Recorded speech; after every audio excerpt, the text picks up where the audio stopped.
24 centimetre நீளமுள்ள ஒரு கம்பி ஒரு சதுர வடிவத்திற்கு வளைக்கப்படுகிறது. அதாவது 24 சென்டிமீட்டர் நீளமுள்ள ஒரு கம்பி, இது 24 சென்டிமீட்டர் நீளமுள்ள ஒரு கம்பி ஒரு சதுர வடிவத்திற்கு வளைக்கப்படுகிறது. இப்படி சதுரமா அதை வளைக்கிறாங்க. இதோட மொத்த லென்த் எவ்வளவு? 24 சென்டிமீட்டர். சரியா? அந்த சதுரத்தின் பரப்பளவு எவ்வளவுன்னு கேட்டிருக்காங்க. பரப்பளவு எவ்வளவுன்னு கேட்டிருக்காங்க. இதோட மொத்த லென்த் 24ன்னு கொடுத்துருக்காங்கல்ல, அப்போ இந்த 24ங்கிறது வந்து அதோட சுற்றளவு. சுற்றளவுக்கு ஃபார்முலா என்ன? 4a. சுற்றளவு நமக்கு எவ்வளோன்னு தெரியும்? 24ன்னு தெரியும்.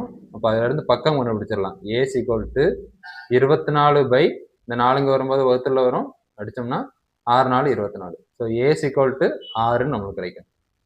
சரியா? இப்போ சுற்றளவுல இருந்து நம்ம ஒரு பக்கம் கண்டுபிடிச்சிட்டோம். ஒரு பக்கம் கண்டுபிடிச்சாச்சு. பரப்பளவுக்கு ஃபார்முலா என்ன? a² தான் பரப்பளவுக்கு ஃபார்முலா. அதாவது a × a. அது 6 × 6. 6 6 எவ்வளவு?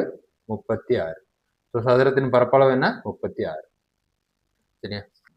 60 சென்டிமீட்டர் மற்றும் 40 சென்டிமீட்டர் பக்கங்களை கொண்ட ஒரு செவ்வக வடிவ அட்டை தாளில் இருந்து 2 சென்டிமீட்டர் பக்கம் கொண்ட எத்தனை சதுரங்களை உருவாக்க முடியும்? அதாவது ஒரு செவ்வகம், இது 60 சென்டிமீட்டர் நீளமும் 40 சென்டிமீட்டர் அகலமும் இருக்கு. பக்கங்களை கொண்ட ஒரு செவ்வக வடிவ அட்டை தாள்னு வச்சுக்கோங்க. இதுல 2 சென்டிமீட்டர் பக்கம் கொண்ட எத்தனை, அதாவது 2 சென்டிமீட்டர் வச்சு குட்டி குட்டி சதுரமா நம்ம கட் பண்ணி எடுக்கணும். அப்படி எத்தனை சதுரங்களை உருவாக்க முடியும்?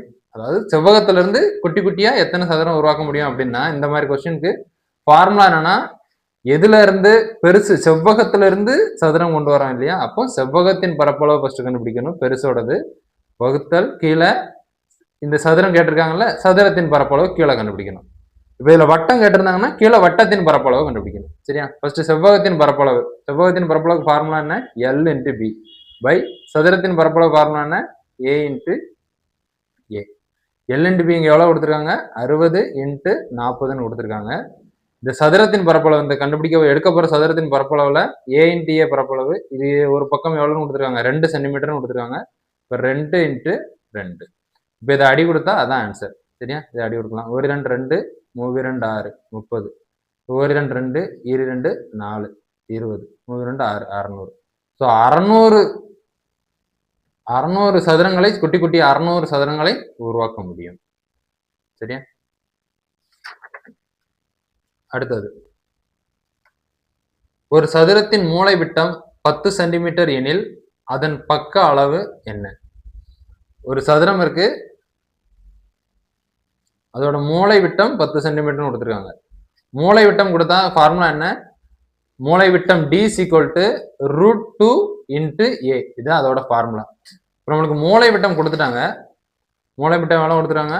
10 சென்டிமீட்டர்னு கொடுத்துருக்காங்க. √2 × A. அதன் பக்கம் எவ்வளவுன்னு தான் கேட்டிருக்காங்க. A தான் கேட்டிருக்காங்க இல்லையா?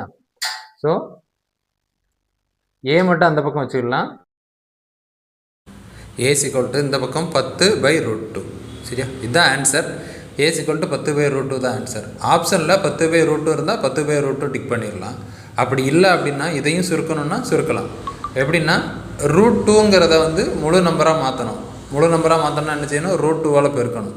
கீழே √2வால் பெருக்கினா மேலேயும் √2வால் பெருக்கணும். √2 × √2ன்னு கீழே பெருக்கிட்டோம். அதே மாதிரி 10 கூடையும் √2வை பெருக்கணும். இப்போ இது எப்படி ஆகும்? 10√2/2ன்னு ஆகும். √2 × √2 எவ்வளவு? 2 தான். இதை அடித்தோம்னா 1 2 2 I 2 10. ஸோ 5√2 அப்படின்னு வரும்.